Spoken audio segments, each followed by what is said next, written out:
Salut chers amis en Jésus-Christ et bienvenue au jeudi de la deuxième semaine du carême.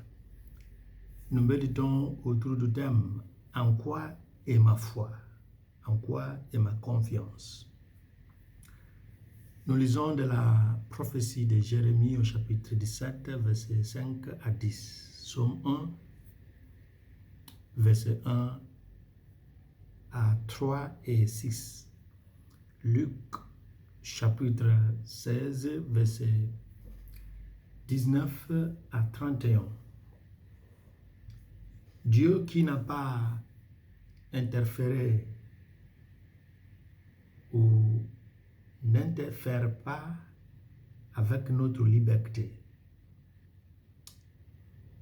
nous permet de faire des choix, mais attend de chacun de nous un résultat approprié. Il nous rappelle qu'il sait que le cœur est trompeur, par-dessus tout et désemparement corrompu. C'est pourquoi nous sommes appelés à être sages dans nos choix de vie et dans la vie en général. L'Écriture sainte nous dit que maudit soit l'homme qui se confie en l'homme, et heureux est l'homme qui se confie au Seigneur. Mais, qu'implique faire confiance au Seigneur? Dans l'Évangile, nous avons vu le roi Divers. La Bible était un peu silencieuse par rapport à l'identité de ce roi, ce riche. Un roi riche qui avait confiance en ses richesses et refusait de permettre au pauvre Lazare de bénéficier de ses richesses. C'est son choix et son droit. Mais puisque tous les choix ont des conséquences égales, la récompense de son choix de méchanceté l'attend à l'enfer. Mais pourquoi? Notons ce qui suit en lisant Wilfrid Harrington. Et Wilfrid nous dit: si le gestionnaire ou astucieux, en lisant chapitre 16 de l'Évangile de Saint Luc, chapitre 16, verset 1 à 13. Si ce gestionnaire doit enseigner aux disciples le bon usage de l'argent,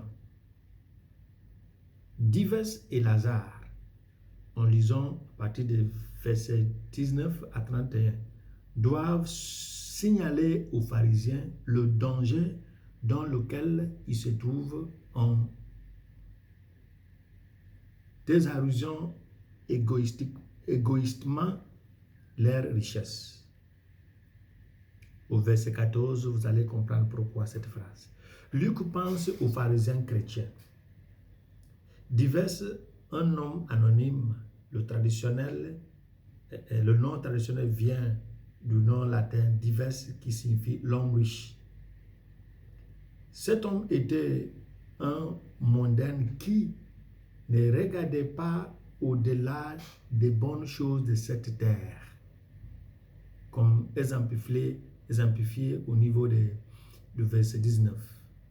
Il est important d'observer que nulle part il est suggéré que la richesse de Divers, de ce homme riche, est mal acquise, ni que Lazare a été sa victime. Le péché de cet homme est que, protégé par son style de vie somptueux, il ignorait tout simplement la présence d'un mendiant à sa porte. Et c'est pourquoi le contraste entre les deux dans la vie suivante est plus annoncé et plus prononcé. Ils ont fait l'échange de leur rôle. Lazare était au paradis et Divers était à l'enfer. La richesse de Divers n'était pas mal acquise et Lazare n'était pas son victime ou sa victime, mais il était enfermé. Il n'a pas permis aux pauvres de bénéficier de ce qu'il a, même si sa richesse était correctement acquise. Faire confiance, c'est croire en la fiabilité, la vérité, la capacité ou la force de quelqu'un ou de quelque chose. Ainsi, lorsqu'il s'agit de faire confiance à Dieu, confesse au Seigneur, confiance au Seigneur, cela signifie croire en sa fiabilité, en sa parole, en sa capacité et en sa force. La Bible dit que Dieu ne peut pas mentir, qu'il tient toujours ses promesses, qu'il nous aime et nous réserve du bien. Dieu ne peut ni se tromper, ni nous tromper. C'est pourquoi nous croyons. C'est pourquoi je crois. Credo. Il reste toujours une bonne occasion pour nous, durant cette période du carême, d'approfondir notre connaissance de Dieu par rapport à la mise de confiance au Seigneur.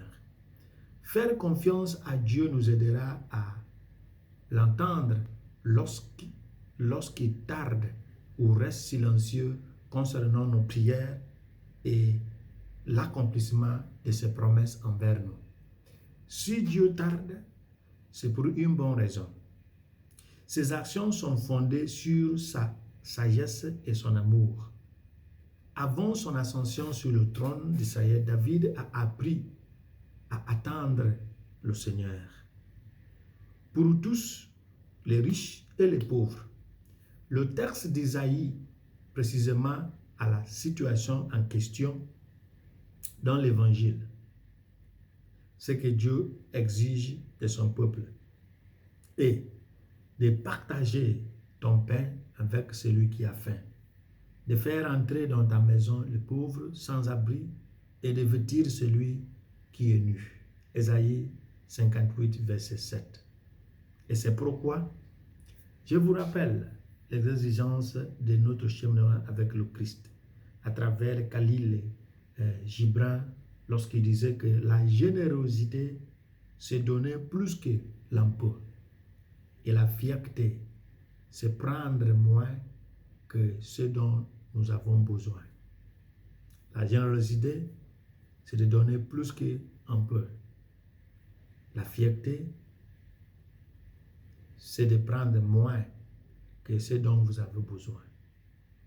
En mettant notre confiance au Seigneur, il nous aidera à travers la décision de donner, à savoir qu'il n'y aura pas de manque pour celui qui donne, dans la générosité du corps et du cœur. Que le Seigneur nous bénisse et qu'il nous accorde la grâce nécessaire.